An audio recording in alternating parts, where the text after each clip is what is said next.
team. Apparently, Coach Sawyer, to his credit, has this team well prepared. Well prepared.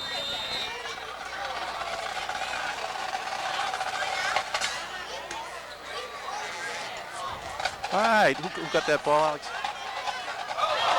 Oh, fumble. Ball's on the ground at about 25-yard line.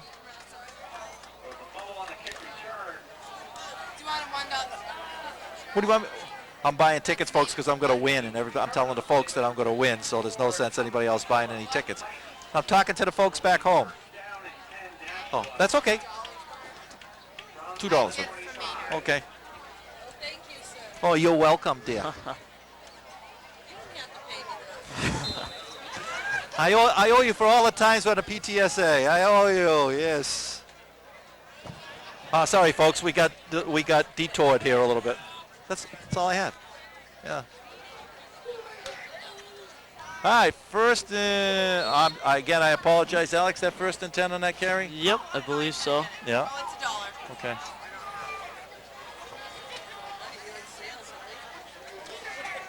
We're having a difficult time figuring out what happens to my $2, ladies and gentlemen. We'll get back to you when we figure it out. All right, it's second down and 9. Thank you. How'd I get $1? I got $1 back, too. How'd I do that? I think you only buy $1 worth of ticket. Oh, okay. All right, second down, 9 yards to go. Nashua on its own 26-yard line. Round this end, split wide to the right side, number 41 with the ball. All the way up to the 33-yard line. Actually decent pursuit by Londonderry when it looked like it was going to be a much bigger gain than that. And it's going to be about 2 yards, maybe 2.5 yards to go. Third down, we'll say 3rd and 2. 3rd down and 2 for the Titans. 4 minutes left to go in the first half. Londonderry with a substantial lead, 34-0.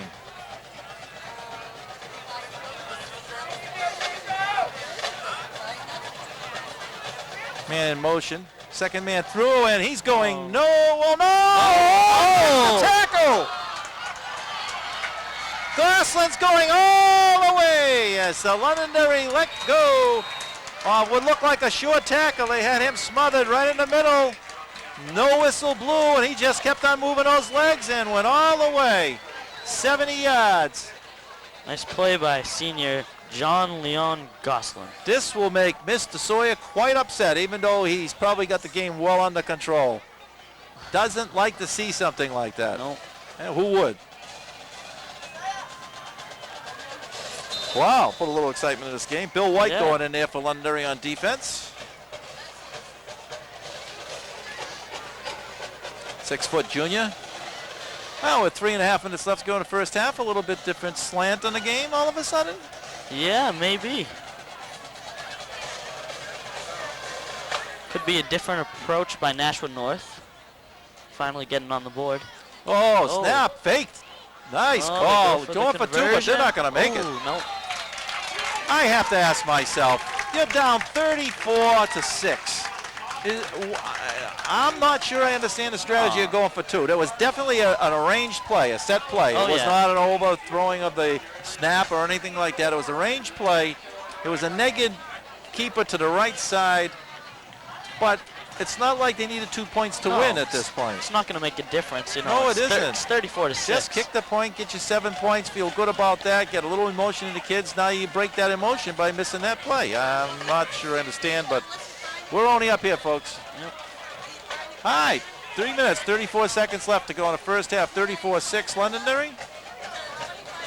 As always, we'll have a great show by the Londonderry Lancer Band in about 4 or 5 minutes.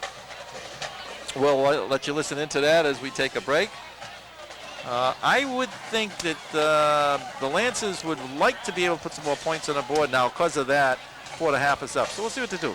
Yep. Theodosi's back there to receive the kickoff.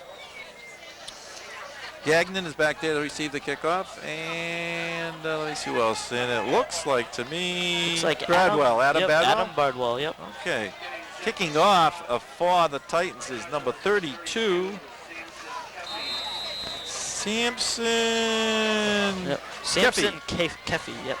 Yeah, ball's in the air, and we have up man with the grab. Oh, big opening. Big opening. It was actually kicked to one of the middlemen. And I believe it was number 24 for the Lancers, who's done that before. Brandon Jackson on that carry. First and 10, Londonderry at their own 45, certainly in very good field position with 3 minutes and 26 seconds and all timeouts left to be able to drive that ball down and get some more points. Theodosi coming out. Londonderry coming up to the ball, staying in their single wing. Kyle Connors, quick handoff to number 22 for a nice game. Adam Bardwell. Bardwell, thank you. Bardwell, yep. Bardwell for a nice game. Second down, and I'd say about 4. Second and 4, maybe 5. Second and 5 is the way they mark it at the 49-yard line.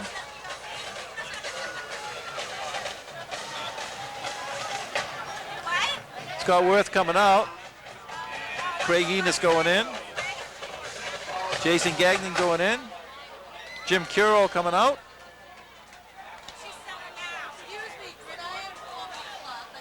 The board has second and 10, but it's actually second and 5. They got 5 yards on that play, so second and 6 maybe. Inside handoff. Oh, I think if he got enough speed, he's going to go all the way. That looks like Bardwell. Jason Gagnon. Gagnon. We'll take another look at the number. Jason Gagnon, number 23. 23, Gagnon. Beautiful inside high handoff, and just when we said Londonderry would like another touchdown, they do it. They do. Wow. They make the field goal, and that new rule is going to come into play. The extra point, you mean? Yep.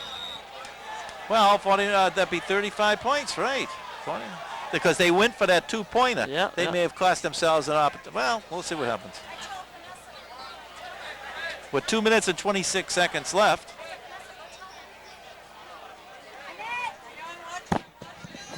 Kevin, he gets the extra point. That's the 35 points. New rule. We can move this clock. Everybody wants Cody to get this, because if he gets it, means the clock moves. He did. Yep. Non-stop clock now, which means a lot of these people who want to get home to watch the Red Sox are going to get very excited about that thought.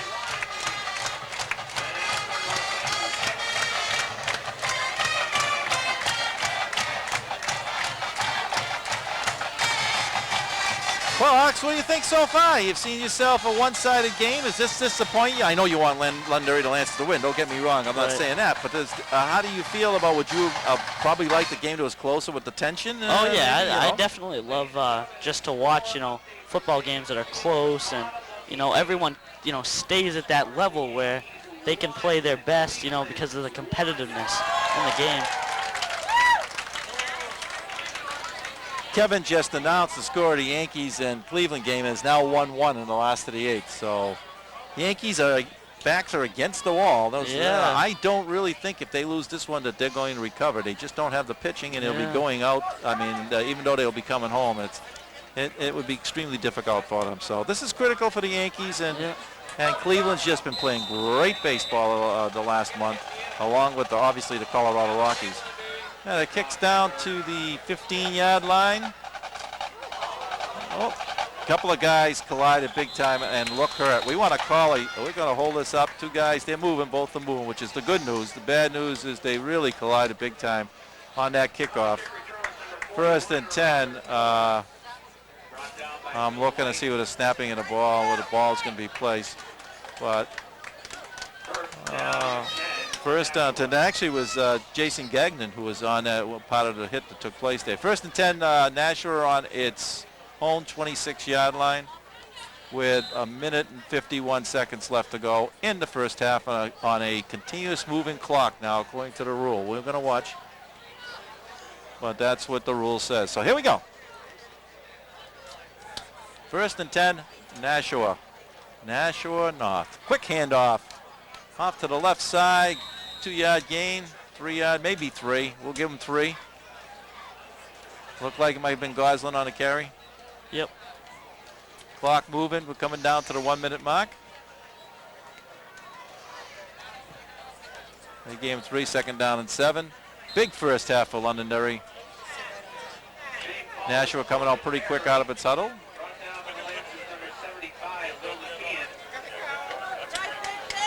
And first man through.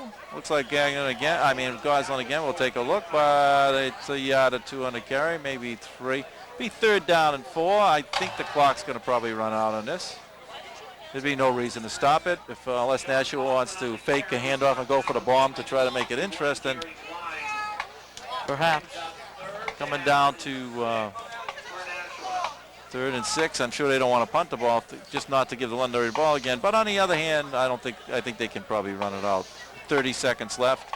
It's a fake handoff, but yet they're attempting to pass, I am told. Ball. And Londonderry ball on the 7-yard line of Nashua. Hey, again, Alex, you ask yourself, you're down like this, you sprint out to try to throw a long pass.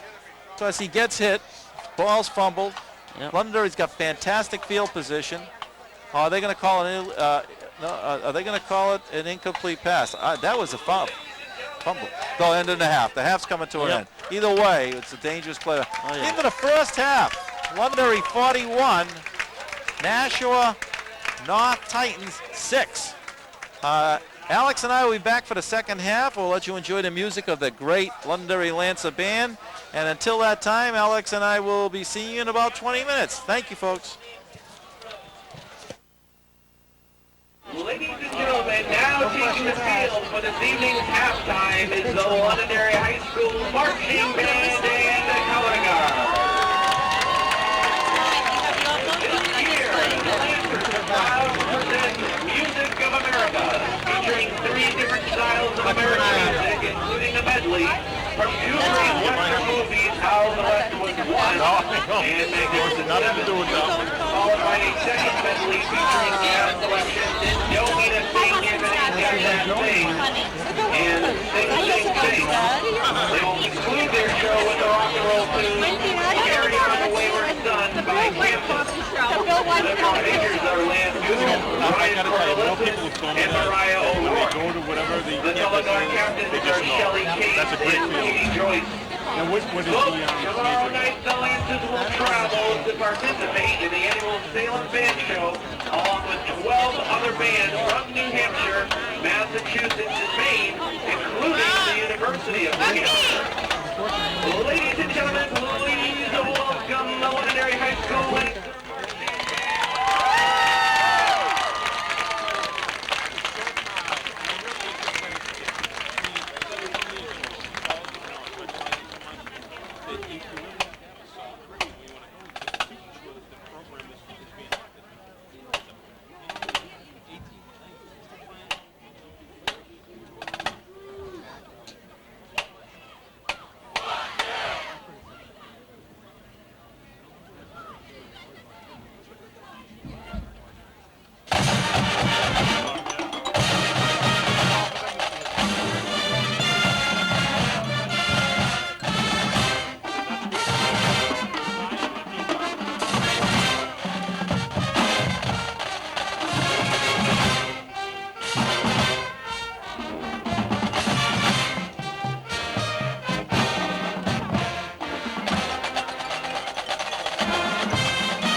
Good evening again, ladies and gentlemen. It's Jerry Galesian here at Lancer Park, and what looks like a real blowout. And Jerry, what actually is a real blowout, Kevin. no, it is a real blowout, and we hit the 35-point threshold. Yes. Before at halftime tonight. Yes, we did. Which is very important in terms of the Red Sox starting at 8:37, Right. because I think we go off the air. Right. Don't we? I think, yeah, it's like a mushroom cloud of some sort Right. that just wipes everything else out. So that all we have to do, we just simply, everything goes blank, and unless you're listening to the Red Sox or watching the Red Sox game. Right.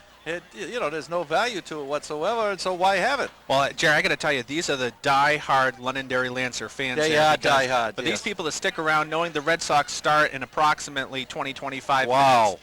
They're the die-hard here. But, Jerry, let me bring something else up, too. Do so, please. People may not know you do actually have a background in meteorology. That is correct. And, Jerry, in my 15 years of announcing the games here, I don't think I've ever worn shorts and a T-shirt during an October football game for the Londonderry Lancers. Right. So, So, Jerry, what's going on? Why does it feel like August? Well, one of the reasons that you've never worn that stuff is nobody really wants to look at your legs or anything. But that has nothing to do with what we're talking about. family show, Jerry. Anyhow, it was. Family It show. was. I don't know if it still is. But the bottom line is this. What's going on is we have a very inactive pattern. There's a west to east flow more than a northwest to southeast, which would start driving the colder air down into our area.